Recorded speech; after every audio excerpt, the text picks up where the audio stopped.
Welcome to Shukla study point. आप सभी का स्वागत है आपके अपने YouTube channel Shukla study point में। मैं शिवम शुक्ला आप सभी दोस्तों का हार्दिक स्वागत करता हूं सोशियोलॉजी के लिखित मॉडल पेपर में, जो कि बीए सेकंड सेमेस्टर के छात्र छात्राओं के लिए बहुत इंपॉर्टेंट होगा।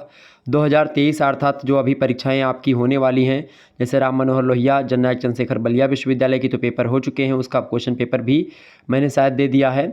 और आपको बता दूं, और भी जो विश्वविद्यालय हैं जैसे कि वीर बहादुर सिंह पूर्वांचल विश्वविद्यालय, इन सभी में एक प्रकार से जो प्रश्न पत्र आएगा वो लिखित टाइप का होगा, तो इसीलिए ये लिखित मॉडल पेपर है। और सोशियोलॉजी में जब आप बीए सेकंड सेमेस्टर में होते हैं तो आपको society in India, structure, organisation and change के बारे में पढ़ना होता है। सोसाइटी इन इंडिया का मतलब होता है भारत में समाज। ठीक है, भारत में समाज खास करके मतलब समाज की जो संरचना है, समाज का जो संगठन है या समाज के में जो परिवर्तन हो रहे हैं, उन सभी से प्रश्न पूछे जाते हैं। तो कौन कौन से प्रश्न पूछे जाते हैं और आपकी परीक्षा में कौन कौन से प्रश्न पूछे जाने वाले हैं, उन सभी चीज़ों को ध्यान में रख करके मैं यह मॉडल पेपर बना रहा हूं। तो आइए चर्चा करने का प्रयास करते हैं। बीए प्रथम वर्ष द्वितीय सेमेस्टर समाजशास्त्र यानी सोशियोलॉजी का मॉडल पेपर, ठीक है, नवीनतम मॉडल पेपर है ये। और इसमें जो प्रश्न हमने रखे हैं बहुत ही महत्वपूर्ण है। देखिए, 3 खंडों में आपका पेपर बटा हुआ होता है, खंड आ, बा और सा। खंड आ में अति लघु उत्तरीय, बा में लघु उत्तरीय और सा में दीर्घ उत्तरीय टाइप के प्रश्न पूछे जाते हैं। अति लघु उत्तरीय प्रश्नों की जो संख्या होती है आपको बता दूं 10 के आसपास होती है, मतलब 10 होती है और 10 के 10 प्रश्न आपको करने होते हैं, ठीक है। और आपको बता दूं कि लघु उत्तरीय प्रश्नों की संख्या 8 दी होती है, उनमें से केवल आपको 5 प्रश्न करने होते हैं। और दीर्घ उत्तरीय में 4 संख्या होती है, उसमें से आपको 2 प्रश्न करना होता है। दीर्घ उत्तरीय शब्दों को आपको 500 शब्दों में लिखना होता है, ठीक है। राम मनोहर लोहिया में 400 शब्द ही दे दिया गया है आपकी बार। 2 घंटे की परीक्षा चूँकि उसकी होने वाली है और अधिकतर विश्वविद्यालय की परीक्षाएँ जो होती हैं वो 3 घंटे की होती हैं, ठीक है। तो इस प्रकार से आपकी जो परीक्षा होती है, लघु उत्तरीय प्रश्न जो होते हैं अधिकतर विश्वविद्यालय में अलग अलग टाइप से होते हैं। हालांकि मैं चलता हूं सीधे, मैं मॉडल पेपर बताने का प्रयास करता हूं कि कौन कौन से प्रश्न आने वाले हैं। और आपको बता दूं, कोई भी विश्वविद्यालय हो सभी में यही प्रश्न आने वाले हैं, तो आप तैयार कर लीजिएगा। देखिए, खंड आ से आपको एक प्रश्न का उत्तर आपको 50 शब्दों में उसको लिखना है। लगभग 3 से 4 लाइन या 5 लाइन आप लिख देंगे, हो जाएगा। 5 लाइन है, ठीक है। खंड आ में 10 प्रश्न होते हैं, 10 के 10 आपको करने हैं। पहला प्रश्न आपकी स्क्रीन पर आ चुका है, राष्ट्रीय एकीकरण। राष्ट्रीय एकीकरण किसे कहते हैं, फटाफट से आप लोग बताने का प्रयास करेंगे। राष्ट्रीय एकीकरण की परिभाषा दीजिए। राष्ट्रीय एकीकरण लिख करके छोड़ दिया गया है, इसका मतलब ये है कि राष्ट्रीय एकीकरण के बारे में आपको बताना है, राष्ट्रीय एकीकरण की परिभाषा आपको देनी है, ठीक है। तो राष्ट्रीय एकीकरण की बात की जाए तो इसमें आप लिख सकते हैं, जैसे कि डॉक्टर संपूर्णानंद जी परिभाषा देते हैं इसकी, कि राष्ट्रीय एकीकरण एक मनोवैज्ञानिक तथा शैक्षिक प्रक्रिया है और मन में जनसाधारण के प्रति एकता, पारस्परिक निर्भरता और सामान्य नागरिकता की भावना और राष्ट्र के प्रति भक्ति भावना जो होती है सन्निहित होती है राष्ट्रीय एकीकरण में, ये डॉक्टर संपूर्णानंद कहते हैं।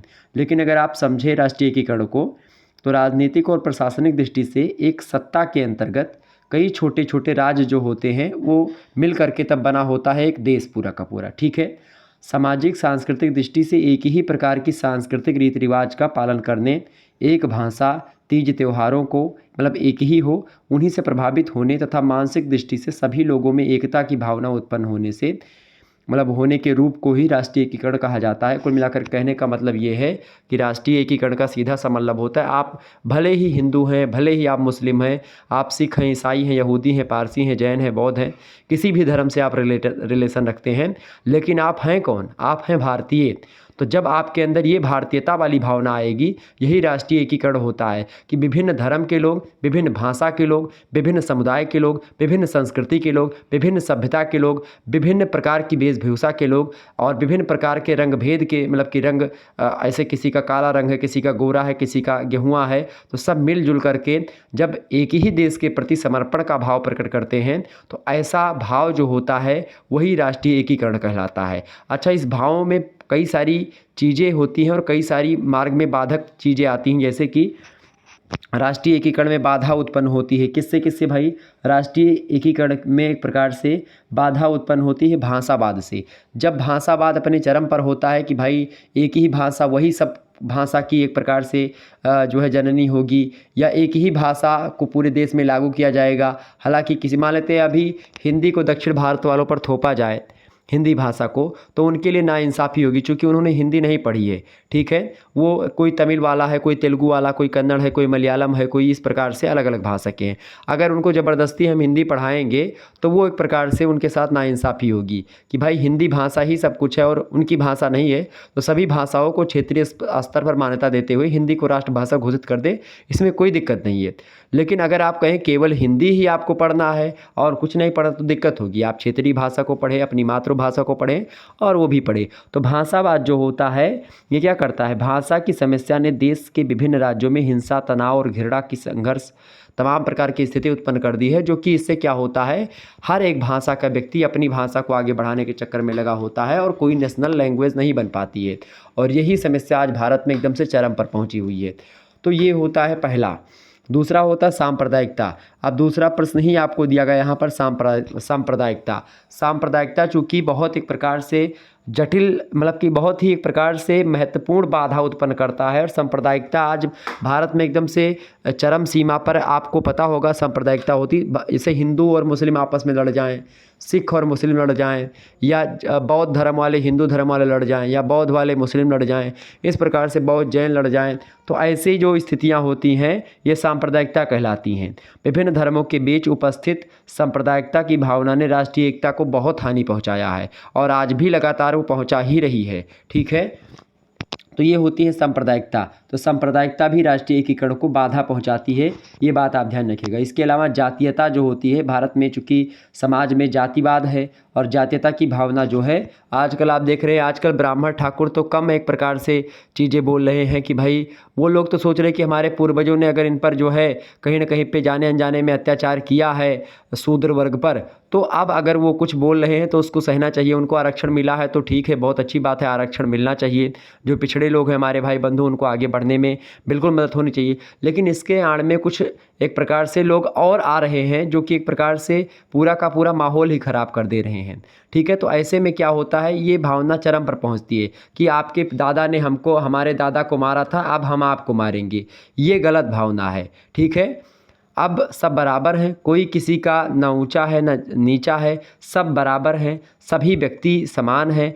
गुण और कर्म के हिसाब से हर व्यक्ति अपने आप को ऊंचा और नीचा बनाता है। अगर आप कम पढ़ोगे तो आपको पुलिस की नौकरी मिलेगी, आप थोड़ा और ज़्यादा पढ़ोगे दरोगा बन जाओगे, और ज़्यादा आप पढ़ोगे तो दरोगा से और बड़े आप एसपी बन जाओगे, दरोगा बन जा मतलब कि दरोगा से बड़े आप और मतलब एसपी बन गए, या फिर आप एक प्रकार से और भी बड़े डीएम बन गए, या अन्य इसी प्रकार से और भी चीज़ आप बनते चले गए। तो कहीं ना कहीं पे जब आप जितने टैलेंटेड होंगे उतना ही आप आगे बढ़ेंगे, जितना ही आप पढ़े लिखे नहीं होंगे उतना ही आप पीछे जाओगे। ये एक प्रकार से गुण और कर्म के हिसाब से आगे और पीछे लोग होते हैं। ठीक है, किसी को प्रकृति प्रदत्त आगे और पीछे मानना ये थोड़ा सा एक प्रकार से उचित नहीं होगा, इसमें एक प्रकार से दिक्कत है। तो जब आप ऊंच नीच की भावना रखते हैं तो यही जातीयता है, और ये जातीयता अब धीरे धीरे समाप्त होने की ओर है। लेकिन ऐसे में क्या हो रहा है, ऐसे में कुछ संगठन जो हैं जातिवादी संगठन, चाहे वो मतलब कि ठाकुर धर्म का हो, चाहे ब्राह्मण धर्म का हो, मतलब कि चाहे एक प्रकार से ठाकुर जाति का हो यानी क्षत्रिय, चाहे ब्राह्मण जाति का हो, चाहे वैश्य का हो, चाहे शूद्र का हो, हर एक वर्ग का अपना अपना, अच्छा शूद्रों में कई जातियां हैं तो उन अलग अलग जातियों, जैसे यादव का अलग ग्रुप बना हुआ है, व्हाट्सएप पर आप देखिए मौर्य का अलग बना हुआ है। ठीक है, बाभन जी का, शुक्ला का अलग बना हुआ है। अच्छा, शुक्ला ब्राह्मण में क्या होता है, सभी ब्राह्मण का एक ही बना लिए, ठाकुर का एक ही बना लिए, वैश्य में भी अलग अलग टाइप के बना लेते हैं। तो ये सब थोड़ी गलत बात है। जातिवादी भावना, जब एक बात देखिए, जब बात जाति और धर्म किया जाए, देखें जब बात जाति और धर्म किया जाए तो आप हमेशा किसको प्रेफरेंस देंगे, धर्म को प्रेफरेंस देंगे। ठीक है, जब बात धर्म और देश किया जाए तो हमेशा आप देश को प्रेफरेंस देंगे, धर्म को नहीं। ठीक है, तो ये ध्यान रखिएगा, जब भी बात आपको आ जाए कि आप धर्म सनातनी होना चुनेंगे या आप मुस्लिम कट्टरपंथी होना चुनेंगे या हिंदू राष्ट्र की भावना वाली विचारधारा रखेंगे, तो अगर आपको ये आ जाए ऑप्शन में और एक ऑप्शन दे दिया जाए भारतीयता की, तो आप हमेशा भारतीयता पर टिक करिएगा और हमेशा भारतीयता की विचारधारा रखिएगा कि सभी लोग ठीक है, सभी लोग भारतीय हैं। ठीक है, तो जब कभी बात जाति धर्म के बीच में होती है लड़ाई, तो धर्म को सर्वोपरि वहाँ पर देखा जाता है। धर्म और देश के बीच में आपको किसी में से चुनना आ गया तो आप हमेशा जो है देश को चुनिएगा, धर्म को वहाँ पर मत चुनिएगा। ठीक है, ये बात ध्यान रखिएगा। तो ये सब चीज़ें हैं। इसी प्रकार से क्षेत्रवाद की भावना आजकल लगातार बढ़ रही है, तो ये सब राष्ट्रीय सुरक्षा में बाधा उत्पन्न कर रही हैं। दूसरा यहाँ पर सांप्रदायिकता मैंने आपको ऑलरेडी बता ही दिया, लेकिन फिर भी आप सांप्रदायिकता के बारे में जान लीजिए। सांप्रदायिकता जो है एक सांप्रदायिक व्यक्ति या व्यक्ति का समूह हुआ होता है जो प्रत्येक धर्म या प्रत्येक धार्मिक अथवा भाषाई समूह को एक ऐसी पृथक सामाजिक और राजनीतिक इकाई मानता है जिसके हित अन्य समूहों से अलग होते हैं। और आपको बता दूं कि उनके विरोधी भी हो सकते हैं, और ऐसे व्यक्तियों अथवा व्यक्ति समूह की विचारधारा को संप्रदायवाद या सांप्रदायिकता कहा जाएगा। आपको बता दूं ये कथन कहा था विंसेंट स्मिथ ने, ठीक है। लेकिन सांप्रदायिकता को अगर मैं आपको सरल शब्दों में समझाऊं तो सांप्रदायिकता का सीधा सा मतलब होता है कि एक प्रकार से झगड़ा करना। दो धर्म आपस में जब झगड़ा करते हैं और अपने धर्म को आगे बढ़ाने के चक्कर में एक प्रकार से सरकार पर दबाव बनाते हैं, प्रेशर बनाते हैं, वो अपने धर्म के लोग और जाति मतलब धर्मवाद की राजनीति होना प्रारंभ हो जाती है। ऐसी स्थिति में क्या होता है, राष्ट्रीय एकता में या राष्ट्रीय एकीकरण में बाधा उत्पन्न होती है। ये होती सांप्रदायिकता। सांप्रदायिकता में कई कारण होते सांप्रदायिकता के, जैसे कि पहला कारण है मुसलमानों की धार्मिक कट्टरता।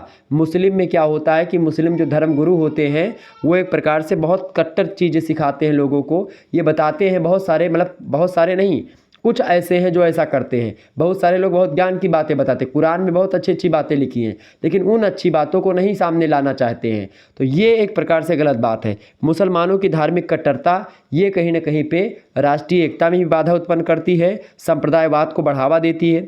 दूसरा कारण है आर्थिक और शैक्षणिक पिछड़ापन। अगर आप कमज़ोर हैं तो आपका फ़ायदा लोग उठाएंगे, कुछ पैसे दे करके। आर्थिक दृष्टि से अगर पीछे हैं, गरीब हो, तो आपको पैसा दे करके आपको संप्रदायवाद में फंसाएंगे। शैक्षणिक आप कम पढ़े लिखे तो आपका माइंड मेकअप बहुत जल्दी हो जाएगा। तो ऐसे ही माइंड मेकअप लोग करते हैं। आतंकवादी संगठन जो होते हैं माइंड मेकअप ही करते हैं, चूँकि ऐसे घरों से लड़कों को उठाते हैं जो गरीब होते हैं और कम पढ़े लिखे। चूँकि गरीब है तो बेचारा कम पढ़ा लिखा होगा, मतलब स्कूल में नहीं जा पाएगा पढ़ने के लिए, शिक्षित नहीं हो पाएगा, तो उसका माइंड मेकअप पहले से कर दिया जाता है कि आप जो कर रहे हो वही सही है, बाकी दुनिया बेकार है, ठीक है। दूसरा ये। तीसरा कारण होता है हिंदुओं में इस समय क्या है, हिंदुओं में प्रबल हिंदू राष्ट्र की भावना है। वो भारत को एकदम से हिंदू राष्ट्र बनाने की एकदम से घोषणा किए हुए हैं कि नहीं हिंदू राष्ट्र ही है और कुछ है वह नहीं। मुसलमान जो है मुसलमान के बारे में सोचिए, मतलब हालांकि सोच रहे हैं, बात बताते हैं लोग, लेकिन हिंदुओं में जो हिंदू राष्ट्र की प्रबल भावना है इससे भी कई सारे मुस्लिम लोग आहत होते हैं। क्योंकि अगर मुसलमानों में कट्टरता है तो हिंदुओं में हिंदू राष्ट्र की कट्टरता इस समय पनप रही है, इसमें कोई दो राय नहीं है, दोनों धर्मों में। अच्छा, मैं ये वीडियो बना तो रहा हूँ, आपको पढ़ा रहा हूँ, ठीक है। तो इसमें आप ये मत सोचिएगा कि गुरु जी की कोई विचारधारा है। मैं इसमें कुछ नहीं बता रहा हूँ, ना मैं मुसलमानों की धार्मिक कट्टरता को सांप्रदायिकता का कारण बताता हूँ। मेरी विचारधारा नहीं है ये आप पुस्तकों में बहुत सारे विद्वानों ने बताया है, ठीक है। ये मैं नहीं कह रहा हूँ, ये एक प्रकार से बहुत सारे विद्वानों को पढ़ने के बाद में मैं ऐसा बोल रहा हूँ। मेरी कोई विचारधारा नहीं है। मैं एक प्रकार से, मैं आपको बताऊँ खुद में, मैं एक प्रकार से, मैं जाति मेरी कैसी, मैं एक प्रकार से मेरी जात शुक्ला है। आपको बता दूं मेरा धर्म हिंदू धर्म है, यानी सनातन धर्म है। लेकिन अगर बात आएगी भारतीयता की या एक प्रकार से देश की, तो मैं हमेशा भारत देश को प्रेफर करूंगा। हमेशा मैं, जब धर्मवाद की बात होती है, चाहे हिंदुओं में हिंदू राष्ट्र की प्रबल भावना की बात होती है, चाहे मुसलमानों की कट्टरता की बात होती है, मैं दोनों का विरोध करता हूँ। और कहीं ना कहीं पे अगर इस बात से आपको थोड़ा सा कष्ट पहुँच रहा तो उसके लिए मैं हाथ जोड़ करके आपसे क्षमा प्रार्थी हूँ, क्योंकि मुझे पढ़ाना पड़ रहा है और मेरी एक प्रकार से इसमें कोई नहीं कि मैं मुसलमानों को ऐसा बोल रहा हूँ या हिंदुओं को ऐसा बोल रहा हूँ। दोनों में जो कमियां हैं उसको यहाँ पर बताना जरूरी है और वही आपको लिखना भी पड़ेगा। आप भले ही किसी विचारधारा से प्रेरित हैं, आप कट्टर हिंदू हैं या आप कट्टर मुस्लिम हैं, आप किसी भी विचारधारा से रिलेटेड हैं, लेकिन जब अब पूछा जाएगा कि सांप्रदायिकता के 4 कारण बताइए, तो आपको लिखना पड़ेगा कि मुसलमानों की धार्मिक कट्टरता और हिंदुओं में हिंदू राष्ट्र की प्रबल भावना, ये दोनों आपको लिखना पड़ेगा। ये दोनों ही इंपॉर्टेंट है और एग्जामिनर यही पूछेगा कि आप लिखते हैं कि नहीं लिखते हैं। अगर आप केवल हिंदू धर्म की बुराई लिखेंगे या केवल आप मुस्लिम धर्म की बुराई लिखेंगे तो आपको नंबर वहाँ पर कम मिलेगा। आप दोनों के बारे में लिखिएगा, ठीक है। तो ये चौथा कारण ये हो सकता है शासन की उदासीनता। कभी कभी क्या होता है कि जो शासन सत्ता होती है वो धार्मिक, जब कट्टरता बढ़ती है तो उस पर उदासीन हो जाती है, या सांप्रदायिकता बढ़ती है तो उसमें एक प्रकार से जले में घी डालने का काम करती हैं। ऐसी स्थितियां में सांप्रदायिकता और बढ़ती है, ठीक है। तो ये हो गई सांप्रदायिकता। अगला प्रश्न आपकी स्क्रीन पर आ चुका है। एक बार सभी लोग वीडियो को लाइक और शेयर कर दीजिएगा, ठीक है। किसी की भावना अगर आहत हुई हो तो आप लोगों से विनम्र निवेदन है कि आप लोग जो है उसको अन्यथा मत लीजिएगा मेरी किसी बात को, क्योंकि ये सब पढ़ाने में है और आपको पढ़ाना ही पड़ेगा। तो आप लोगों को अगर नहीं पढ़ाऊँगा तो एग्जाम में पूछा जाएगा तो आप नहीं लिख पाओगे या गलत लिख करके आओगे, तो इसीलिए आप इसको जान लीजिए, ठीक है। अगला प्रश्न क्या है, हिंदू महिलाओं की कोई 4 समस्याएं बताइए। हिंदू महिलाओं की कोई 4 समस्याएं आपसे पूछी जा रही हैं, इंपॉर्टेंट प्रश्न है।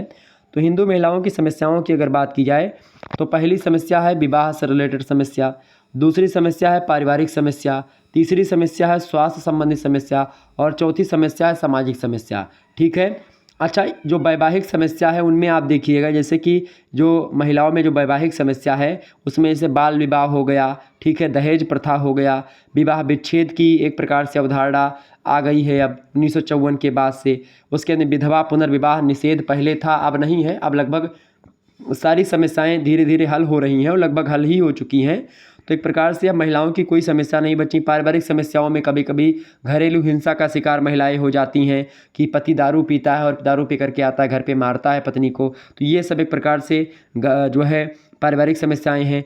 स्वास्थ्य संबंधित समस्याएं, कभी कभी क्या होता है कि आर्थिक दृष्टि से उसका पति जो है कम कमाता है या आर्थिक दृष्टि से उतना मजबूत नहीं है, और ऐसी स्थिति में क्या होता है जब बच्चा पेट में होता है तो उसको अधिक भोजन की आवश्यकता होती है, मतलब अधिक प्रोटीन, अधिक ऊर्जा और अधिक कार्बोहाइड्रेट्स या एक प्रकार से विटामिन्स की आवश्यकता होती है। तो उस समय एक प्रकार से उसके घर वाले उसकी पूर्ति अगर नहीं कर पाते तो ऐसे में स्वास्थ्य संबंधी बहुत सारी एक प्रकार से बीमारियां आ जाती हैं।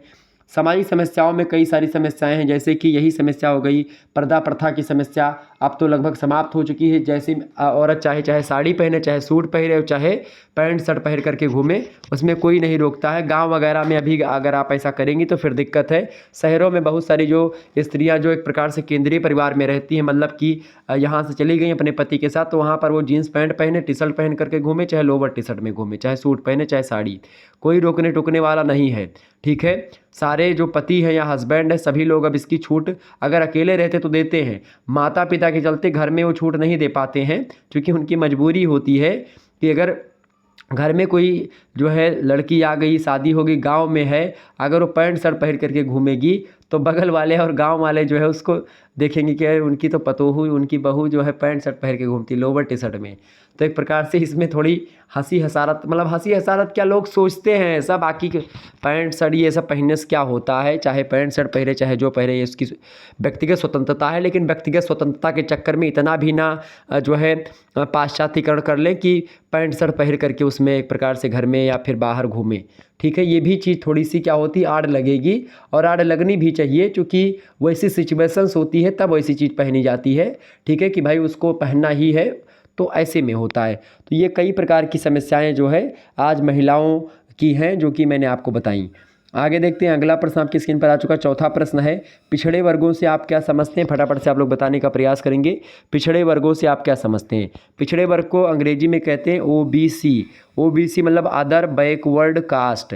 अदर बैकवर्ड कास्ट का मतलब होता है जैसे कि ऐसी जातियाँ जो ना तो एक प्रकार से मतलब कि ना तो ब्राह्मण हैं, ना ही क्षत्रिय हैं, और ना ही एक प्रकार से वो एक प्रकार से अनुसूचित जाति हैं, मतलब वो एससी भी नहीं है, शेड्यूल कास्ट भी नहीं है, और ना ही वो सवर्ण है, यानी वो बीच की जाति हैं, जैसे कि ओबीसी वगैरह हो गई, ठीक है। तो अदर बैकवर्ड कास्ट में एक प्रकार से आपको बता दूं कि सामान्य शब्दों में अगर इसको आप लिखें तो आप लिखेंगे सवर्ण जातियों तथा अनुसूचित जातियों के बीच की जो अन्य जातियां होती हैं, उन्हीं को एक प्रकार से जो कि विकास के अवसरों से वंचित रह गई और आगे नहीं बढ़ पाई, उन्हीं को हम अन्य पिछड़ा वर्ग कहते हैं या फिर ओबीसी कहते हैं, अदर बैकवर्ड कास्ट कहते हैं। आपको बता दूं अन्य जाति के समान पिछड़े वर्गों की सदस्यता जन्म के आधार पर ही निर्धारित होती है, और पिछड़े वर्ग लघु भूस्वामी होते हैं, इनके पास एक प्रकार से अपने जीविकोपार्जन के लिए खेती होती है, खेत होता है और खेती भी करते हैं, जैसे कि यादव हो गए, मौर्य हो गए, ये सब अदर बैकवर्ड कास्ट में आते हैं, ठीक है। तो ये सब हो गए पिछड़ा वर्ग, ठीक है। पिछड़े वर्गों की आज समस्याएं क्या हैं? अन्य पिछड़े वर्गों की जो समस्या है, पहली समस्या सामाजिक समस्या है, ठीक है, दूसरी समस्या आर्थिक समस्या, तीसरी समस्या पिछड़ेपन का राजनीतिकरण हो रहा है, और चौथी समस्या आंतरिक असमानताएं बहुत सारी हैं, ठीक है। और इनके निराकरण के हेतु कई प्रकार के आयोग भी बनाए गए, जैसे कि 29 जनवरी 1953 ईस्वी को प्रथम पिछड़ा वर्ग का मतलब आयोग का स्थापना की गई, काका कालेलकर उसके अध्यक्ष थे। और उसके बाद में द्वितीय जो है पिछड़े वर्ग आयोग की स्थापना होती है 1 जनवरी 1979 को, मंडल आयोग जिसको कहा जाता है, और इसके अध्यक्ष थे बीपी मंडल स्वयं। ठीक है, तो इस प्रकार से ये सब एक प्रकार से बनाया गया। तो ये सब अन्य पिछड़े वर्गों के लिए ही है, और अन्य पिछड़े वर्गों के बारे में ये चीज़ें आप लिख सकते हैं, आपका काम हो जाएगा। अगला क्वेश्चन आप देखिएगा, प्रश्न आपकी स्क्रीन पर आ चुका। 5वां प्रश्न है, संयुक्त परिवार किसे कहते हैं? ज्वाइंट फैमिली जिसको आप कहते हैं उसी को संयुक्त परिवार कहा जाता है हिंदी में। तो संयुक्त परिवार का मतलब जिस परिवार में चाचा चाची, दादा आपके दादी हो गए, माता पिता हो गए, ठीक है, और उन सभी के बच्चे एक साथ ही रहते हैं, मतलब 3 पीढ़ी लगभग एक साथ रहती, तो उस परिवार को संयुक्त परिवार कहा जाता है। समझ में आ रही चीज़ें? तो संयुक्त परिवार यदि कई मूल परिवार एक साथ रहते हों और उनमें निकटता का या निकटतम नाता हो, एक ही स्थान पर भोजन करते हो और एक आर्थिक इकाई के रूप में कार्य करते हो, सम्मिलित रूप से उनको हम संयुक्त परिवार कहते हैं। एक ही रसोई में भोजन करते हो, एक ही जगह खाना बनता हो, एक कई में खेती होती हो, ठीक है, और उसमें एक परिवार का मुखिया हो, तो ऐसा परिवार संयुक्त परिवार होता है। गांव में प्रायः संयुक्त परिवार ही पाए जाते हैं। ठीक है, डॉक्टर श्यामाचरण मुखर्जी यानी जिसको श्यामाचरण दुबे जिसको आप एससी दुबे कहते हैं, उन्होंने ये परिभाषा दी है कि यदि कई मूल परिवार एक साथ रहते हों और इनमें निकट का नाता है, एक ही स्थान पर भोजन करते हैं, एक आर्थिक इकाई के रूप में कार्य करते हो, तो सम्मिलित रूप से संयुक्त परिवार उन्हीं को कहा जाता है। आपको बता दूं, सामान्य नियम होते हैं संयुक्त परिवार में, सामान्य रसोई होती है, उत्पादन की संगठित व्यवस्था होती है, संयुक्त पूंजी होती है, सामान्य भरण पोषण होता है, सामान्य धर्म और दायित्वों का पारस्परिक रूप से निर्वाह होता है, कर्ता की महत्वपूर्ण स्थिति होती है संयुक्त परिवार में। और महत्वपूर्ण स्थिति के कारण क्या होता है? कर्ता की महत्वपूर्ण स्थिति के कारण से हिंदू परिवार व्यवस्था को संयुक्त परिवार आप देखते हैं कहा जाता है, चूँकि ये सारी विशेषताएं जो मैंने आपको बताई, चाहे सामान्य नियम की, चाहे सामान्य रसोई की, चाहे उत्पादन की संगठित व्यवस्था की, चाहे संयुक्त पूंजी की, चाहे सामान्य भरण पोषण की, चाहे सामान्य धर्म और दायित्वों की, सभी का दायित्व अलग अलग होता है कि भाई फलाने को कुछ करना है, फलाने को कुछ करना है, ऐसे ऐसे सभी का काम बटा होता है, तो वो होता है संयुक्त परिवार। ठीक है, ज्वाइंट फैमिली। ज्वाइंट फैमिली की बात की जाए तो इसकी कई विशेषता, जैसे कि पहली बात धन का समान वितरण होता है इसमें, दूसरी बात खर्च की बचत होती है, तीसरी बात राष्ट्रीय एकता को प्रोत्साहन मिलता है, चौथी बात बड़े बूढ़ों का उपदेश आपको मिल जाता है। संयुक्त परिवार में क्या होता है? बच्चों का समुचित पालन भी हो जाता है, परोपकारी एवं सामूहिक जीवन भी एक प्रकार से लोग व्यतीत कर पाते हैं, वृद्धावस्था में सुरक्षा की भावना बनी रहती है, वृद्धों को एक प्रकार से खाना पानी सब मिलने का चांस ज़्यादा रहता है, और लोग एक प्रकार से क्या करते हैं, लोगों में एक प्रकार से क्या होता है, मतलब असुरक्षा की भावना नहीं होती, मतलब सुरक्षित महसूस करते हैं अपने आप में। ठीक है, तो ये सब कई गुण होते हैं। और भी कई चीज़ें, जैसे कि नवीन पति पत्नियों पर हल्का भार होता है, नहीं अगर अलग जाते हैं, पति पत्नी रहते हैं और बच्चा होता है, फिर बहुत ज़्यादा परेशानी होती है, और झगड़ा फिर होती है पति पत्नी में कि भाई बच्चे को कौन खिलाएगा ज़्यादा। ठीक है, चूँकि बच्चा परेशान करता है। अच्छा, घर में हो संयुक्त परिवार में तो मान लेते बच्चा परेशान कर रहा है तो दादी को दे दिया, थोड़ी देर वो खेले, फिर उसके बाद में चाचा ने उसको टहला दिया एक प्रकार से मोटरसाइकिल पर बैठा करके, तो इससे क्या होता है, थोड़ा सा जो है पति पत्नी पर भार कम हो जाता है। थोड़ी देर पत्नी ने खिलाया, थोड़ी देर पति ने, थोड़ी देर पति के भाई ने, थोड़ी देर जो है सास ने, उसकी माता जी ने, फिर थोड़ी देर पिताजी ने आकर खिलाया, दादाजी ने, दादी जी ने। तो इस प्रकार से क्या होता है, बच्चों का समुचित विकास होता है। अगर आप अभी देखिएगा, हमारे घर में हमारे भैया जी का लड़का है, अब वो एक प्रकार से अगर हमारे भैया भाभी बाहर रहते तो एक प्रकार से क्या होता, परेशान हो जाते, दोनों लोग झगड़ा लड़ाई करते।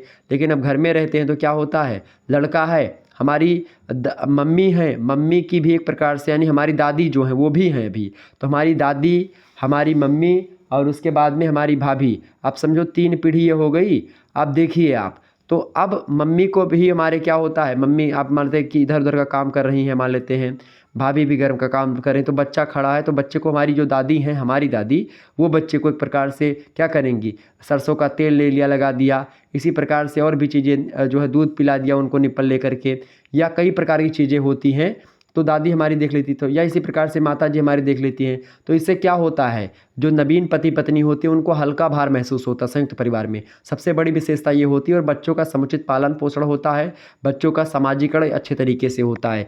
और नहीं तो जब शहरों में रहते हैं तो नर्सरी केजी से लेकर के सब पढ़ाना पड़ता है बाहर ही। बच्चे की पीठ पर एकदम से वो लाद करके बस्ता भेजते हैं स्कूल पढ़ने के लिए, वहाँ पर स्कूल में मैडम देखती हैं। तो एक प्रकार से जब वो आपको आपके द्वारा पाला पोसा नहीं गया, आपने उसको शरीर में तेल मालिश नहीं किया है, तो आपको जब बड़ा होगा तो कैसे ही पता चलेगा कि आप उसकी माता हो, या फिर माता तो हो लेकिन ममत्व का जो भाव होता है वो नहीं उत्पन्न हो पाता है। तो जब आप दूसरे मतलब दिन भर बच्चा स्कूल ही रहेगा, घर में आएगा, आप उसको टाइम नहीं दोगी तो फिर क्या होता है, बुढ़ापे में वो आपको टाइम नहीं देता है। और इसीलिए वृद्धाश्रम वगैरह में जो भेजे जाते हैं माता पिता, वो अधिकतर बड़े लोगों के घर के होते हैं या शहरों के लोग होते हैं। छठा प्रश्न आप देखिएगा, प्रश्न है धर्म को परिभाषित कीजिए। धर्मो रक्षति रक्षतः। धर्म आध्यात्मिक शक्तियों पर विश्वास है। धर्म आध्यात्मिक शक्तियों में विश्वास है, ये किसने कहा था, टाइलर महोदय ने कहा था। तो एक परिभाषा तो यही लिख दीजिए कि धर्म आध्यात्मिक शक्तियों पर विश्वास है। दूसरी परिभाषा आप लिख सकते हो कि धर्म को मैं मनुष्य से श्रेष्ठ उन शक्तियों की संतुष्टि या आराधना समझता हूँ जिसके संबंध में यह विश्वास किया जाता है कि वे मानव को मार्ग दिखाती हैं और नियंत्रित करती हैं। ठीक है, ये सर जेम्स फ्रेजर ने कहा था धर्म की परिभाषा को देते हुए। कुल मिलाकर के धर्म जो होता है उसको धारण किया जाता है। धर्म अलौकिक शक्तियों में विश्वास होता है। धर्म आस्था और शक्ति का स्रोत होता है। धर्म का संबंध पवित्रता से होता है। धर्म का प्रतीक जो होता है विशिष्ट धार्मिक प्रतीक धर्म का होता है। तो ये होता है धर्म। धर्म की बात की जाए तो धर्म मुख्य रूप से दो प्रकार का होता है, एक सामान्य धर्म और एक आप धर्म। सामान्य धर्म का क्षेत्र व्यापक होता है और जबकि विशिष्ट धर्म जो होता है उसका क्षेत्र एक प्रकार से छोटा होता है, सीमित होता है। सामान्य धर्म संपूर्ण समाज के कल्याण से संबंधित है, जबकि विशिष्ट धर्म जो होता है अन्य व्यक्तियों के संदर्भ में दायित्व निर्वाह से होता है। तो कुल मिलाकर के धर्म के बारे में अगर बात की जाए तो धर्म मतलब होता है धारण करना। धर्म का सामाजिक संगठन का आधार होता है। धर्म सामाजिक नियंत्रण का साधन होता है। धर्म सामाजिक एकता का विकास करता है। धर्म व्यक्तित्व के विकास में सहायता उत्पन्न करता है। यानी धर्म का अगर अच्छे से आप पालन करते हैं, धर्म का प्रयोग आप अच्छे तरीके से करते हैं, निश्चित तौर पर आप अच्छा करेंगे। और धर्म के द्वारा राष्ट्रीय एकीकरण में बाधा जहाँ उत्पन्न होती है वहीं पर धर्म के कारण से राष्ट्र एक प्रकार से सुदृढ़ होता है, इकट्ठा होते तमाम सारे लोग। आज धर्म के नाम पर आप देखिए बागेश्वर बाबा की मैं बात कर रहा हूँ। बागेश्वर बाबा जी का इतना ज़्यादा एक प्रकार से वर्चस्व है कि पूरे के पूरे सनातन धर्म के लोग या हिंदू धर्म के लोग आप देख किस तरीके से एकजुट कर दिया उन्होंने, किस तरीके से एक प्रकार से इतना फैन फॉलोइंग मुझे नहीं लगता कि एक प्रकार से और किसी बाबा वगैरह की होगी।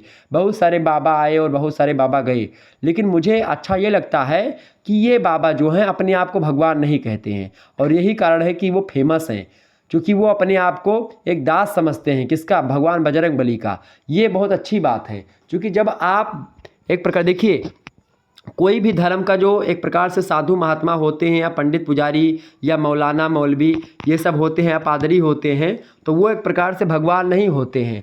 बस वो आपको एक प्रकार से अपने धर्म ग्रंथों के बारे में ज्ञान देते हैं, ठीक है, वो भगवान नहीं होते हैं। बाबा वगैरह भगवान नहीं होते हैं, वो ज्ञान देते हैं और बातें बताते हैं कि आप अपने धर्म को एक प्रकार से माने और धर्म के मार्ग पर चलें, असत्य ना बोलें और एक प्रकार से जो काम समाज की दृष्टि से ठीक नहीं उसको ना करें, चोरी चमारी ना करें। यही सब धर्म सिखाता है, अच्छा रहना सिखाता है, ठीक है, ताकि एक प्रकार से सामंजस्य और तालमेल बना रहे समाज में। यही हर धर्म सिखाता है। लेकिन क्या होता है कभी कभी लोग एक प्रकार से धर्म का गलत अर्थ निकालते हैं या कुछ लोग गलत अर्थ बताते भी हैं और लोग उसका एक प्रकार से मिसयूज करते हैं, ठीक है। तो धर्म कभी आपको किसी को मारने का सलाह नहीं देता, कभी भी नहीं देता। कोई भी धर्म नहीं देता कि भाई जाओ फलाने को मार डालो, ये कोई नहीं कहता। फलाने के यहाँ चोरी कर लो, कोई धर्म नहीं बताता ऐसा, ठीक है। बस लोग एक प्रकार से वैसी धारणा बना लेते हैं, ठीक है। तो ये चीज़ें एक प्रकार से धर्म की अगर बात की जाए तो धर्म जो होता है वो व्यक्ति के निर्माण में सदैव सहायता पहुँचाता है और धर्म सामाजिक नियंत्रण का भी बहुत एक महत्वपूर्ण साधन रहा है। धर्म ने व्यक्ति को कर्तव्यों का पालन करने के लिए सदैव प्रेरित किया है। हिंदू धर्म सामाजिक एकता का पोषक भी रहा है। तो एक प्रकार से ये धर्म के बारे में कुछ बातें थी जो मैंने आपको बताई। अगला प्रश्न आप देखिएगा, 7वां प्रश्न है, जाति प्रथा की कोई 4 विशेषताएं बताइए। जाति प्रथा की कोई 4 विशेषता क्या है भाई? जाति प्रथा आप समझते हैं, जाति किसे कहते हैं? तो जाति जो होता है प्रोफेसर हर्बर्ट रिजले व्यक्ति हैं वो कहते हैं कि विद्वान है, बहुत बड़े विद्वान हैं प्रोफेसर हर्बर्ट रिजले।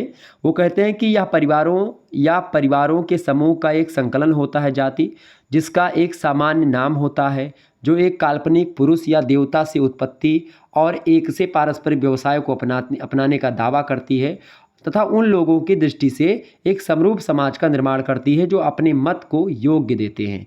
ये कहा जाति की परिभाषा को देते हुए प्रोफेसर हर्बर्ट रिजले ने।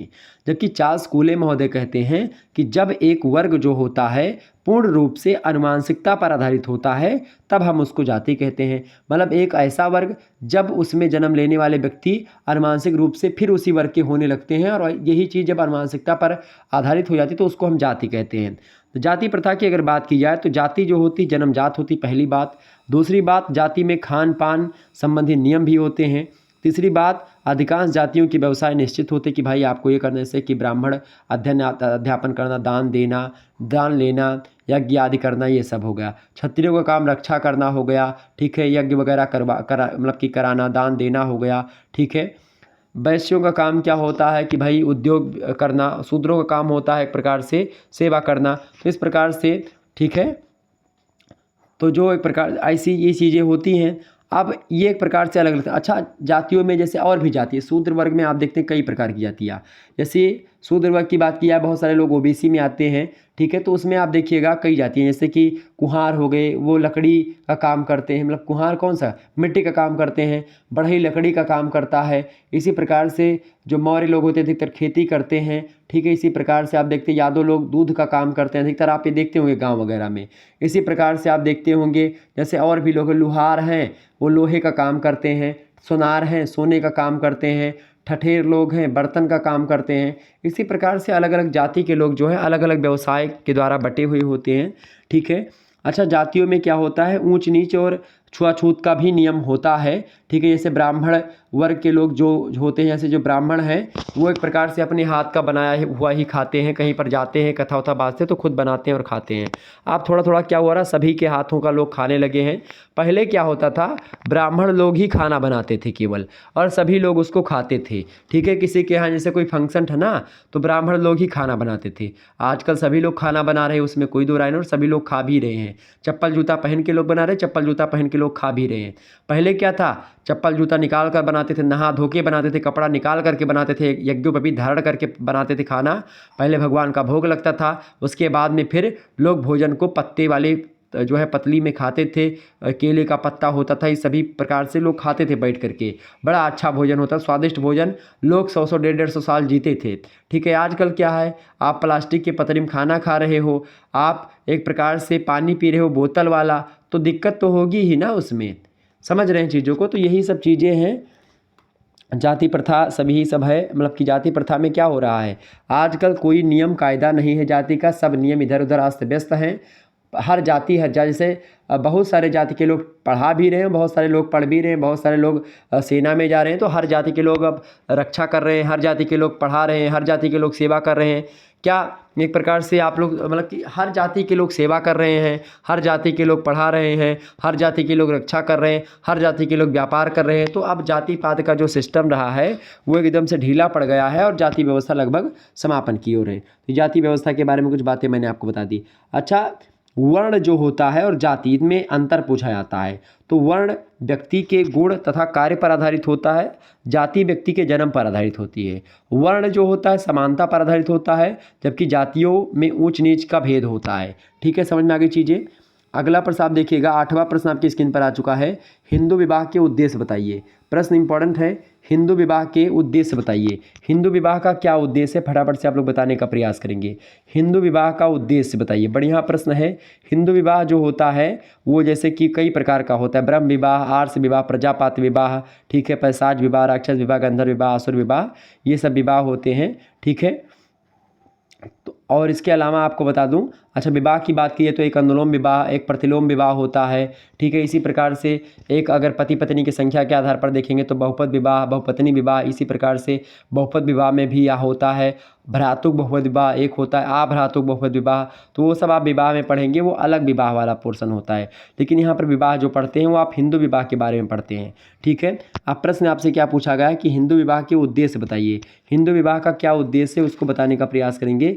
इंपॉर्टेंट क्वेश्चन है आपकी परीक्षा की दृष्टि से, फटाफट से आप लोग बताने का प्रयास करेंगे हिंदू विवाह का क्या उद्देश्य रहा है, ठीक है। बताइए भाई सभी लोग, हिंदू विवाह का क्या उद्देश्य रहा है। तो हिंदू विवाह के उद्देश्य की अगर बात की जाए तो सबसे पहला जो उद्देश्य रहा है वो धर्म को लेकर के उद्देश्य रहा है। क्योंकि हिंदुओं में विवाह का सबसे महत्वपूर्ण या सबसे प्रमुख उद्देश्य होता है अपने धार्मिक कर्तव्यों का पालन। क्योंकि विवाह करना एक धार्मिक कर्तव्य है। अगर आप विवाह नहीं करोगे तो धर्म एक प्रकार से धर्म में कहा गया विवाह करने के लिए, धर्म एक प्रकार से सभी धार्मिक कार्यों के निष्पादन के लिए पति पत्नी का एक साथ होना जरूर आवश्यक होता है, जरूरी होता है, और इसीलिए विवाह करना भी आवश्यक समझा जाता है।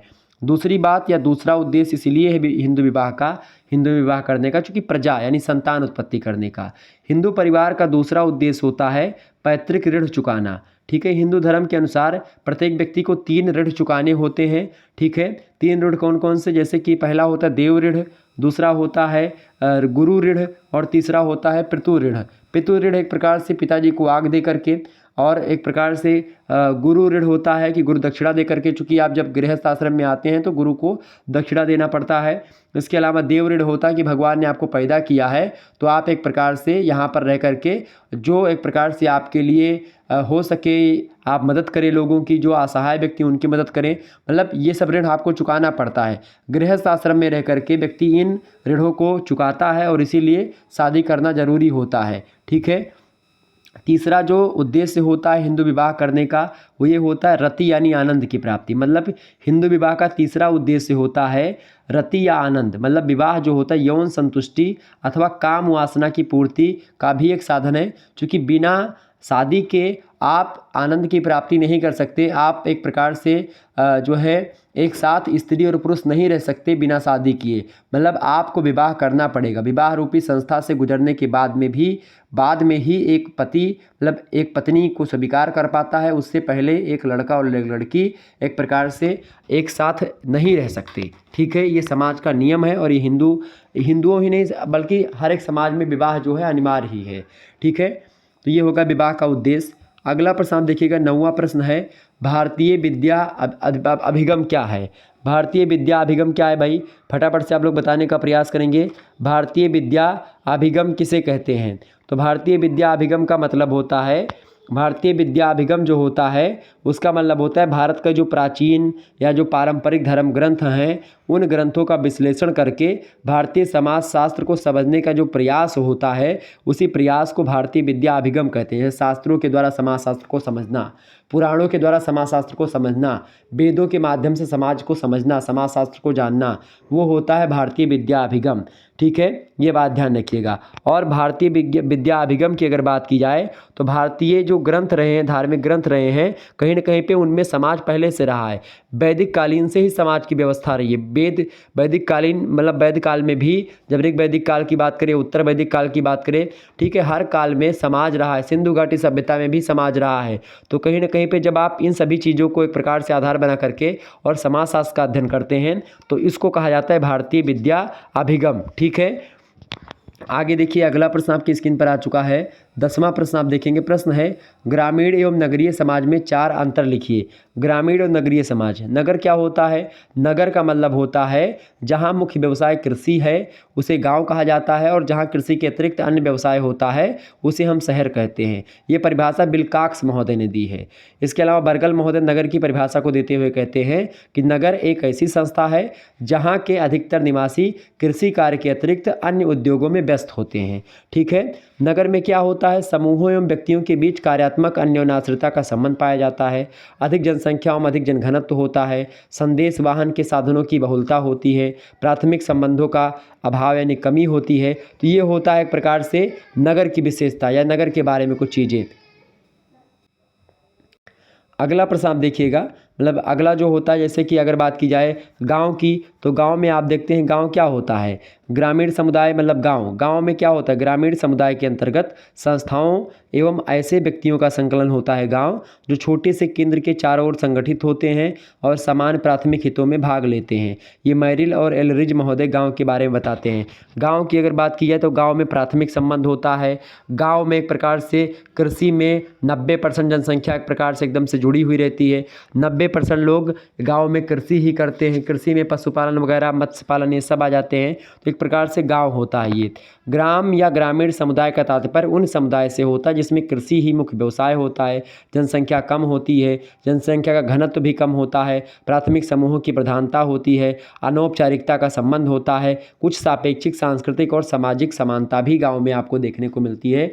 ठीक है, तो ये होता है गांव। अच्छा, इन दोनों में अंतर क्या हो गया, आप अंतर लिखिए। पहला अंतर आप लिखिए, पहला अंतर है गांव की अर्थव्यवस्था का आधार क्या होता है, कृषि होती है, जबकि नगर की अर्थव्यवस्था का आधार उद्योग और कारखाने होते हैं।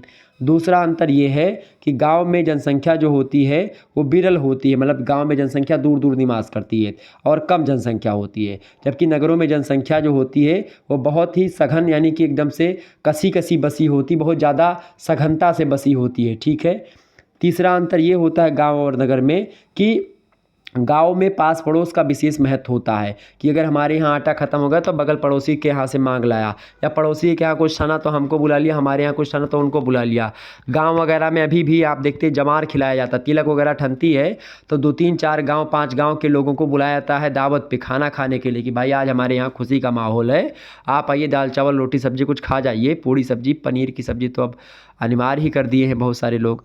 तो अगर पनीर की सब्ज़ी आप नहीं बनवाए तो आप समझेंगे कि भाई रहा नहीं, मतलब कि रहा नहीं, इसको ये पनीर की सब्ज़ी नहीं बनवाया, इस प्रकार से। तो ये गांव में क्या होता है, पास पड़ोस का विशेष महत्व होता है, जबकि नगरों में पास पड़ोस का विशेष महत्व कोई नहीं होता है। बगल में कोई भी रह रहा है, कोई मतलब नहीं किसी से कि कौन रह रहा है, कौन मर रहा है, कौन खा रहा है, कौन पी रहा है, कोई सो रहा है, कोई मतलब नहीं किसी से। यानी कि वहाँ पर केवल औपचारिक संबंध है, मतलब अगर आप उनको कुछ फ़ायदा दोगे तो आपसे के साथ संबंध है, अगर फ़ायदा नहीं दोगे तो आपके साथ उनका कोई संबंध नहीं है। चौथा अंतर ये है कि गाँव में अधिकांश संयुक्त परिवार पाए जाते हैं, मतलब गाँव में जॉइंट फैमिली पाई जाती है, जबकि शहरों में जो होते हैं एकाकी परिवार, मतलब कि एकल परिवार या न्यूक्लियर फैमिली होती है जो वो पाई जाती है, मतलब पति पत्नी और उनके अविवाहित बच्चे जो होते हैं वो मतलब कि शहरों में अधिकतर निवास करते हैं। तो इस प्रकार से ये हो गया आपका ग्रामीण और नगरीय समाज में अंतर। तो आपके एक प्रकार से ये हो गए एक प्रकार से अति लघु उत्तरीय प्रश्नों के उत्तर मैंने लगभग बता दिए। 10 प्रश्न के उत्तर, केवल 5 प्रश्न करने होते हैं, खंडवा से लघु उत्तरीय टाइप के प्रश्न होते हैं। 200 शब्दों में इन प्रश्नों के उत्तर को आपको लिखना होता है। पहला प्रश्न आप देखिएगा, भारतीय ग्राम की विशेषताएं बताइए। तो भारतीय ग्राम की विशेषताओं को मैंने कई विशेषताओं को आपको ऑलरेडी बता दिया है भाई, लेकिन फिर भी आप विशेषताओं को अगर सुनना चाहें तो मैं आपको बता दूँ। अगर भारतीय ग्राम की विशेषता, पहली विशेषता क्या होती है गाँव की, पहली विशेषता है कि ग्रामीण समुदाय जो होता है, ग्रामीण समुदाय परिवार पर आधारित और नियंत्रित होता है। मतलब गाँवों में आप देखते हैं परिवार को समायोजित जीवन, मतलब परिवार को सामाजिक जीवन की आधारभूत इकाई माना जाता है कि आप किस परिवार से हैं, और परिवार के हिसाब से एक प्रकार से आपका समाज में वर्चस्व होता है। दूसरी बात, दूसरी विशेषता गाँव की ये होती है, संयुक्त परिवार प्रणाली गाँव में एक प्रकार से संयुक्त परिवार ज़्यादा पाया जाता है। तीसरी विशेषता ये है गाँव की कि खेती ही मुख्य व्यवसाय होता है, कृषि कार्य ही लगभग 70% से ज़्यादा लोग जो है, 70 क्या लगभग 75 से 80% लोग जो है खेती ही करते हैं गाँव के। ठीक है, जो है चौथा विशेषता आप लिख सकते हो कि गांव में एक प्रकार से जजमानी व्यवस्था पाई जाती है। जजमानी प्रथा का मतलब ये होता है, जैसे आप देखते हैं प्राचीन काल जैसे कि जीविकोपार्जन के लिए जजमानी होती है, एक जातियाँ दूसरी जातियों पर निर्भर होती हैं। जैसे कि मैं आपको बताऊं, जैसे मैं ब्राह्मण हूँ तो ब्राह्मण लोग एक प्रकार से सभी जातियों के यहाँ कथा बाँचेंगे, सत्यनारायण जी की भागवत बाँचेंगे, ज्ञान देंगे सभी को, अध्ययन मतलब सभी को पढ़ाई लिखाएंगे, तो उससे उनको जो सीधा पानी मिलेगा, पैसा रुपया मिलेगा, उससे ब्राह्मणों का घर चलता है। तो जजमानी व्यवस्था। कुम्हार लोग सबके यहाँ पर मिट्टी का बर्तन बना करके देंगे, ठीक है, तो कुम्हार लोग। लोहार लोग सबके यहाँ पर लोहा प्रोवाइड करवाएंगे। बढ़ई लोग सबके यहाँ का दरवाज़ा पल्ला लगाएंगे। इसी प्रकार से जो है यादव जी दूध देंगे, मौर्य जी खेती करेंगे सब्जी की। तो इस प्रकार से क्या होता था, जजमानी व्यवस्था में प्रत्येक जाति एक दूसरी जातियों पर निर्भर रहती थी और एक दूसरे से आदान प्रदान लेन देन लगा रहता था। ठीक है, तो ये जजमानी व्यवस्था, तो गाँव में ये भी आपको देखने को मिलती है। अभी भी जजमानी व्यवस्था है। आपको बता दूं कि मेरी भी जजमानी है, मेरे पिताजी की जजमानी है, मतलब दादाजी की है। सभी की जजमानी है और उस वहाँ पर कथा वथा बाँचने जाना पड़ता है। और अभी कल हो सकता है मुझे ही जाना पड़ जाए, रुद्राभिषेक है, 2-3 रुद्राभिषेक है, करवाना पड़ेगा। ठीक है, तो हो सकता है कल एक आध मतलब कि हो सकता है कल क्या लगभग देखिएगा। चलिए, मतलब कई होते हैं सोमवार को और भी और मंगल को बहुत सारे जो है इस समय तो डेली लोग कहते हैं कि भाई जो है रुद्राभिषेक करना है, पंडित जी चले आइए। लेकिन क्या होता समय ही नहीं मिल पाता है मुझको। लगातार बोलते बोलते हमारा गला वैसे ख़राब होता जा रहा है इसी से, पढ़ाने से बहुत ज़्यादा बोलना पड़ता है ना। लेकिन चले आगे बढ़ते हैं। अगला प्रश्न आपका आ चुका। तो जजमानी व्यवस्था ये होती है। पाँचवा, गांव में क्या होता है, श्रम के विशेषीकरण का अभाव होता है। मतलब गांव में क्या होता है, अधिकतर ज़्यादा कोई श्रम होता ही नहीं है, केवल कृषि है, तो उसमें विशेषीकरण कम है कि भाई ये भी काम है वो भी काम है, दुनिया भर का काम नहीं होता है, कम काम होता है। छठी बात क्या है, प्रकृति से गाँवों में घनिष्ठ संबंध होता है। सातवीं विशेषता है कि परिवार उत्पादन की इकाई के रूप में एक प्रकार से गांव की विशेषता, मतलब कि गांव के लोग जो होते हैं उनका मुख्य व्यवसाय कृषि है। लेकिन इसका यह आशय नहीं है कि गांव में अन्य कोई दूसरा काम नहीं होता है, और भी काम होते हैं, लेकिन मुख्य जो है व्यवसाय कृषि ही होता है। ठीक है, इसके अलावा गांव में प्राथमिक संबंध पाए जाते हैं। प्राथमिक संबंध का मतलब होता है गांव में लोग एक प्रकार से वैसे ही आपस में जुड़े होते हैं। ठीक है, कोई एक प्रकार स्वार्थ की भावना नहीं होती अधिकतर। ठीक है, इसी प्रकार से गांव में जो होते हैं अनौपचारिक संबंध होते हैं, प्राथमिक संबंध होते हैं। तो ये सब गांव की विशेषता हो गई। दूसरा प्रश्न आप देखिएगा, निर्जातीय समूह से आप क्या समझते हैं।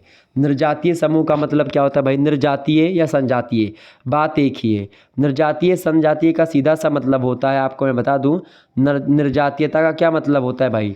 निर्जातीयता का मतलब होता है या संजातीयता का मतलब होता है, या रंग एक ही रंग के लोग, मान लेते हैं काले काले लोग अगर इकट्ठा हैं, जैसे अमेरिका में 2 गुट होते हैं, एक रंग भेद है, एक काले लोग हैं एक गोरे लोग हैं। तो काले लोगों का संगठन एक प्रकार से एक ही जाति का हो गया, चूंकि रंग के आधार पर वो काले हैं, इसीलिए वो निर्जातीय हैं। संजातीय एक ही जाति मतलब एक ही जैसे हैं। इसी प्रकार से गोरे वाले एक ही जैसे हैं।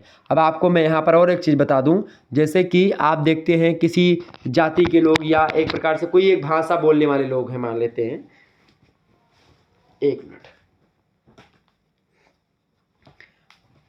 हाँ, कोई एक भाषा बोलने वाले लोग होते हैं, तो भाषा संबंधी निर्जातीयता संजातीयता हो गई कि भाई इतना गुट या लगभग 100 लोग यही भाषा बोलते हैं। ठीक है, तो संजातीय हो गए, मतलब एक ही जैसी भाषा बोलते हैं, एक ही जैसी उनकी संस्कृति है, वो भी संजातीय समूह हो गया। ठीक है, निर्जातीय समूह हो गया। इसी प्रकार से एक ही जैसे एक प्रकार से कपड़ा पहनते हैं वो, तो वो भी एक प्रकार से निर्जातीय संजातीय हो गए। इसका कई आधार होता है।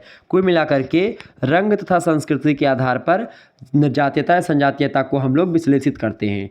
निर्जातिकी समूह किसी समाज की जनसंख्या का वह भाग होता है जो परिवार की पद्धति, भाषा, मनोरंजन, प्रथा, धर्म, संस्कृति, उत्पत्ति आदि के आधार पर अपने को दूसरों से अलग करते हैं या अलग समझते हैं। और दूसरे शब्दों में अगर इसी को कहें तो एक प्रकार की भाषा, एक प्रकार की प्रथा, एक प्रकार का धर्म, एक प्रकार का परिवार, रंग, संस्कृति, इन सभी से रिलेटेड लोगों के एक समूह को हम निर्जातिकी या निर्जातीय समूह की संज्ञा देते हैं। आपको बता दूं, समान इतिहास, प्रजाति, जनजाति, वेशभूषा, खान पान वाला सामाजिक समूह जो होता है वो एक निर्जातीय समूह ही कहलाता है, जिसकी अनुभूति उस समूह एवं अन्य समूहों के सदस्यों को होनी भी चाहिए। और आप देखते हैं समान आर्थिक जीवन हो, राजनीतिक, सामाजिक, सांस्कृतिक हितों की रक्षा, अभिव्यक्ति वाले जो समूह होते हैं वो भी संजातीय समूह कहे जाते हैं, जो एक ही चीज़ के लिए होते हैं। तो एक प्रकार से ये होता है निर्जातीय समूह या निर्जातीयता या संजातीयता। अगला प्रश्न आप देखिएगा, तीसरा प्रश्न है, जनजाति किसे कहते हैं, विशेषताएं बताइए। जनजाति के बारे में अगर आप नहीं जानते तो उसको अंग्रेजी में कहते हैं शेड्यूल्ड ट्राइब्स। जनजाति का मतलब होता है ऐसी जाति या जो ऐसे मानव समूह जो एक प्रकार से जिसके रीति रिवाज और रहन सहन जो होते हैं बहुत कुछ आदिम प्रकृति के होते हैं, पुराने ज़माने के होते हैं। वास्तविकता यह है कि सुनी सुनाई बातों के आधार पर हम एक जनजातीय समुदाय को जितना आदिम या असभ्य समझ लेते हैं उतना वो होते नहीं हैं। व्यवहारिक रूप से ऐसी स्थिति जो होती है विपरीत होती है इसके, मतलब वो आदिम नहीं होते हैं। हो सकता है हमसे एक कदम आगे हों वो जनजाति के लोग, वो प्रकृति जनजातीय लोग। आपको बता दूँ, एक मूवी अभी अभी आई है, मूवी नहीं है, आर पार एक वेब सीरीज है। तो आर पार वेब सीरीज आप देखिएगा तो उसमें आपको जनजाति का एक लड़का होता है। तो जनजाति के लोग जो होते कहीं ना कहीं पे वो एक प्रकार से आप देखिएगा बड़े बड़े जो बीमारियां होती हैं उसको हल्के में एकदम से समाप्त कर देते जनजाति के लोग, जड़ी बूटी से। और बड़े बड़े जो डॉक्टर हैं, सर्जन हैं, वो चीज़ें नहीं कर पाते हैं, ठीक है। और वो जनजाति के लोग जो होते हैं वो कर देते हैं। बहुत बहुत अच्छे, बहुत ऐसे लोग होते हैं कि नदियों में बहते चले गए, जंगलों में पहुंच गए, तो एक प्रकार से उनकी बीमारी मतलब कि वो एक प्रकार से बीमार है या अधमरे मिले उनको, लेकिन वो जिंदा कर देते हैं उनको, ठीक है। जनजाति लोग एक प्रकार से वो डॉक्टर वाक्टर की दवाई कोई नहीं खाते, 120-20 साल जीते हैं, बड़े फुर्तीले होते हैं, जानवरों जैसे एकदम से कि बंदर उंदर से तेज एक प्रकार से उनका आवाज़ वगैरह कई भांति निकालते हैं, जो पक्षियों जैसी आवाज़, चिड़ियों जैसी आवाज़, जानवरों की आवाज़, हर आवाज़ निकाल लेते हैं, शिकार करते हैं, ठीक है। इस प्रकार से तो जनजाति को हम लोग जितना पुराना या पिछड़ा समझ लेते हैं, जनजाति लोग एक प्रकार से उससे कहीं आगे हैं। जनजातियों को आदिवासी या वन्य जाति शब्द से भी संबोधित किया जाता है, क्योंकि वे मानव की आदिकालीन संस्कृति की प्रतिनिधि करती हैं। Doctor GS. घुरिये भारत के ही समाजशास्त्री हैं। उन्होंने जनजाति को पिछड़े हिंदू नाम से संबोधित किया और विभिन्न विद्वानों के द्वारा भी एक प्रकार से जनजातियों को लेकर के, आदिवासियों को लेकर के कई प्रकार से परिभाषा दी गई। जैसे कि डॉक्टर डी.एन. मजूमदार कहते हैं जनजाति को परिभाषित करते हुए कि जनजाति परिवारों का एक ऐसा समूह होता है जिसका संबंध या जिसका एक सामान्य नियम होता है, जिसके सदस्य एक निश्चित क्षेत्र में निवास करते हैं और एक सामान्य भाषा भी बोलते हैं। विवाह और व्यवसाय के विषय कुछ विशेष नियमों के द्वारा संचालित होते हैं, ठीक है। तो इस प्रकार से वो जनजाति मतलब कि वो समूह मनुष्य का जनजाति कहलाता है। गिलिन और गिलिन कहते हैं कि जनजाति उन विभिन्न समूहों से बनने वाला एक बड़ा समुदाय होता है जो एक समान क्षेत्र में निवास करता है, एक समान भाषा बोलता है और एक प्रकार से उस भाषा का प्रयोग भी करते हैं। तमाम सारे लोग उसी भाषा का, एक ही भाषा का प्रयोग सारे लोग करते हैं और एक समान संस्कृति यानी एक कल्चर भी उनका अपना होता है। तो ऐसे क्षेत्र मतलब ऐसे लोगों को हम जनजाति कहते हैं। विशेषताओं की बात की जनजातियों की तो कई विशेषताएं हैं जनजातियों की। जैसे कि पहली विशेषता है कि भाई जनजाति एक क्षेत्रीय मतलब जनजातियों में एक क्षेत्रीय समुदाय होता है। एक क्षेत्रीय समुदाय में एक निश्चित भूभाग होता है, एक निश्चित भूभाग में एक लोग रहते हैं, संस्कृतियाँ इनकी समान होती है, भाषा भी समान होती है।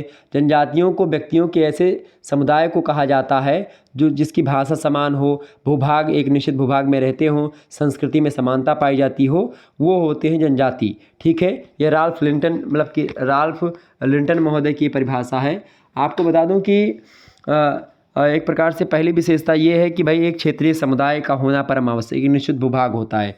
दूसरी विशेषता आप लिख सकते हो कि भाई एक जनजाति जो होती है केवल कुछ परिवारों का ही समूह नहीं होती, बल्कि एक समुदाय के क्षेत्र में इसका आकार काफ़ी बड़ा होता है, ठीक है। तीसरी बात, जनजाति के प्रत्येक जनजाति की एक पृथक भाषा होती है, ठीक है। चौथी बात, जनजातियाँ जो होती हैं एक आत्मनिर्भर समुदाय होती हैं, ठीक है। पांचवी विशेषता, प्रत्येक जनजाति की अपनी एक सामान्य संस्कृति होती है। छठी विशेषता, प्रत्येक जनजाति एक अंतर्विवाही समुदाय के रूप में संगठित होता है और किसी भी व्यक्ति को अपनी जाति या जनजाति से बाहर विवाह संबंध स्थापित करने की अनुमति नहीं देता है। तो ये कई विशेषताएं हो गई जनजातियों की। चौथा प्रश्न आप देखिएगा, प्रश्न इंपॉर्टेंट है आपकी परीक्षा की दृष्टि से। प्रश्न क्या है, विवाह की अवधारणा स्पष्ट कीजिए एवं विवाह की प्रमुख विशेषताएं बताइए। विवाह किसे कहते हैं भाई, फटाफट से आप लोग बताने का प्रयास करेंगे। विवाह की अवधारणा स्पष्ट कीजिए और विवाह की प्रमुख विशेषताएं बताइए। विवाह के बारे में अगर बात की जाए तो विवाह जो होता है उसकी परिभाषा आपसे पूछी गई और विशेषताओं के बारे में आपसे पूछा गया है। तो विवाह की बात अगर की जाए तो बोगार्ड्स महोदय कहते हैं कि विवाह जो होता है स्त्री और पुरुष को पारिवारिक जीवन में प्रवेश करवाने वाली एक संस्था है। वेस्टरमार्क कहते हैं कि विवाह एक या अधिक पुरुषों का एक या अधिक स्त्रियों के साथ होने वाला वह यौन संबंध होता है जो प्रथा या कानून के द्वारा मान्यता प्राप्त होता है और जिस संगठन में आने वाले दोनों पक्षों तथा उनके बच्चों के अधिकार व कर्तव्यों का समावेश होता है। लावले महोदय कहते हैं कि विवाह जो होता है स्पष्टतया उन स्वीकृत संगठनों को प्रकट करता है जो इंद्रिय संबंधी संतोष के उपरांत भी स्थिर रहते हैं और पारिवारिक जीवन की आधारशिला बनाते हैं। हाबेल महोदय कहते हैं कि विवाह जो होता है वो सामाजिक नियमों का एक जाल होता है और जो वैवाहिक जोड़ों के पारस्परिक रक्षा संबंधी तथा बाल बच्चों के समाज के प्रति उनसे संबंधों को नियंत्रित और परिभाषित करता है। तो कुल मिलाकर के विवाह जो होता है समाज की वह मान्यता प्राप्त संस्था होती है जो एक स्त्री और पुरुष के यौन संबंधों को व्यवस्थित करती है।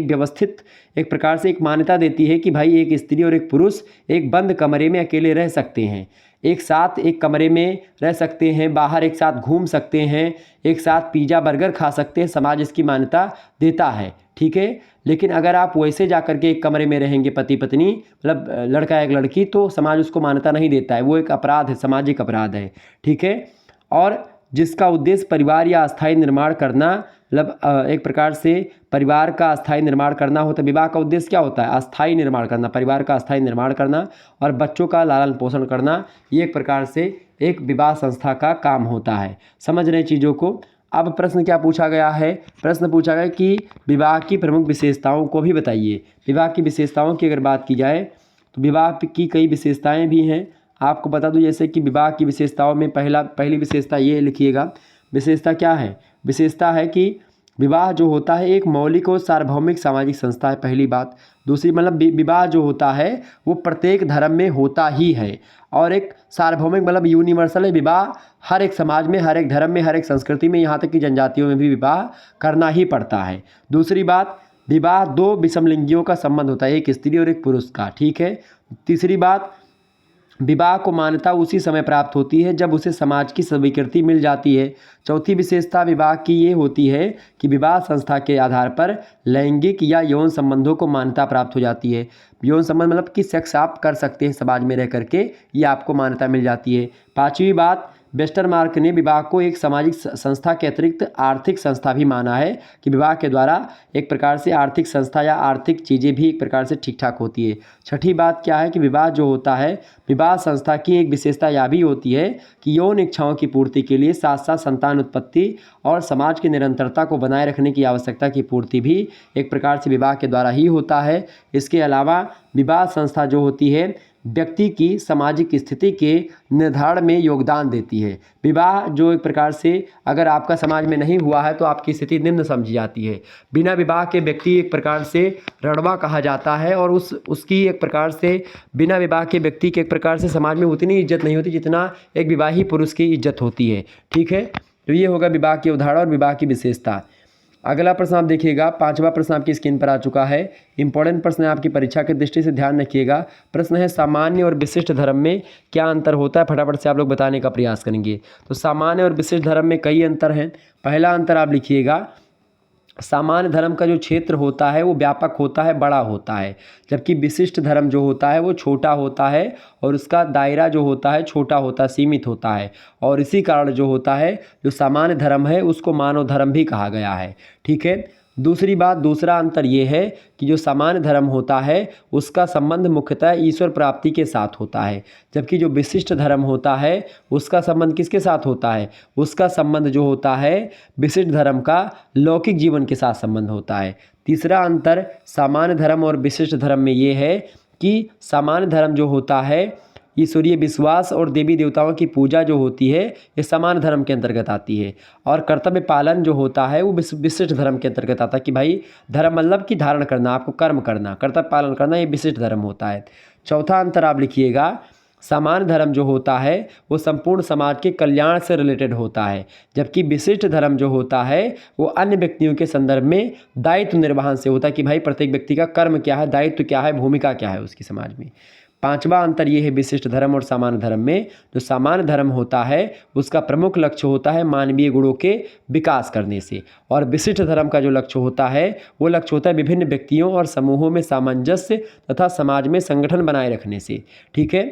तो इस प्रकार से कई अंतर मैंने बता दी। यदि समान धर्म और विशिष्ट धर्म के आदेशों मतलब कि आदर्शों में कहीं टकराव की स्थिति पैदा हो जाए तो व्यक्ति से विशिष्ट धर्म के अनुरूप आचरण करने की आशा की गई है कि भाई अगर आपको कहीं विचार आपके लड़े कि भाई समान धर्म अपनाएं या विशिष्ट धर्म, तो हमेशा आपको प्रेफर किसको देना है? विशिष्ट धर्म को आपको प्रेफर देना चाहिए।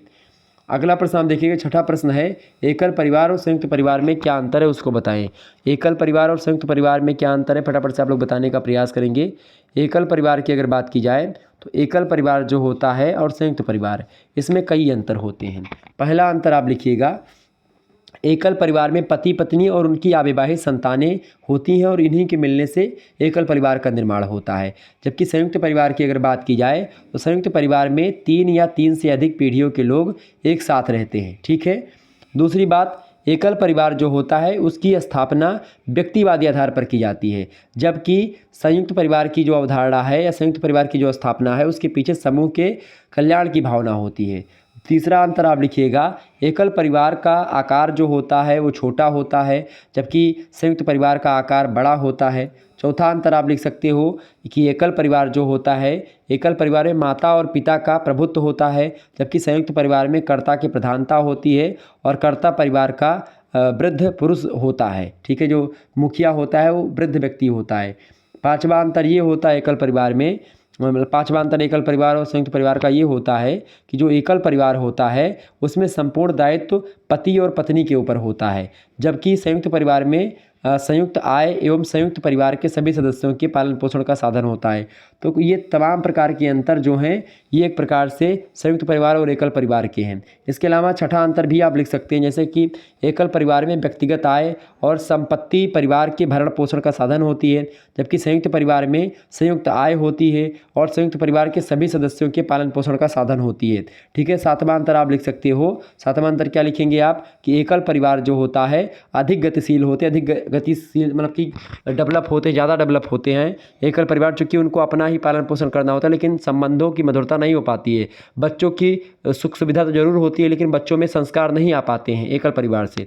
जबकि संयुक्त परिवार में जो होता है एक प्रकार से आर्थिक स्थिति जो होती है उनकी या गतिशीलता उनमें कम होती है, अस्थायी होता है संयुक्त परिवार। तो एक प्रकार से ये हो गया एकल परिवार और संयुक्त परिवार में अंतर। सातवां प्रश्न आप देखिएगा, जनसंख्या वृद्धि को रोकने के उपायों पर प्रकाश डालिए। जनसंख्या वृद्धि को रोकने के जो उपाय हैं उनके बारे में आपसे प्रश्न पूछा जा रहा है। जनसंख्या वृद्धि को रोकने के कौन कौन से उपाय हैं भैया? कई उपाय हैं जो जिससे जनसंख्या वृद्धि को हम रोक सकते हैं। जनाधिक्य जो है भारत में बहुत अधिक बढ़ती जा रही है लगातार। भारत पूरे संसार में एक प्रकार से नंबर 1 हो गया है जनसंख्या के मामलों में। तो इसके रोकने के कई उपाय हैं। पहला उपाय, मैं 2 उपाय आपको बताऊँगा और दोनों उपाय बहुत ही कारगर हैं। पहला उपाय जनसंख्या रोकने का शिक्षा।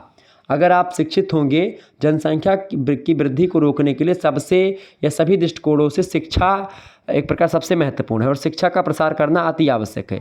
शिक्षा के प्रसार से लोगों में संतान उत्पत्ति या संतान उत्पन्न संबंधी धार्मिक और सामाजिक जो अंधविश्वास है वो समाप्त हो जाएगा और बच्चों को भगवान का प्रसाद न समझ करके पति पत्नी के योग का फल समझने लगेंगे। और इसके अतिरिक्त संतति निरोध के साधनों का उपयोग मात्रा में या अधिक मात्रा में उपयोग होने लगेगा। लोग संतान उत्पत्ति संबंधी प्राणी शास्त्रीय नियमों से परिचित हो सकेंगे और लाभान्वित हो पाएंगे जब वो पढ़े लिखे होंगे।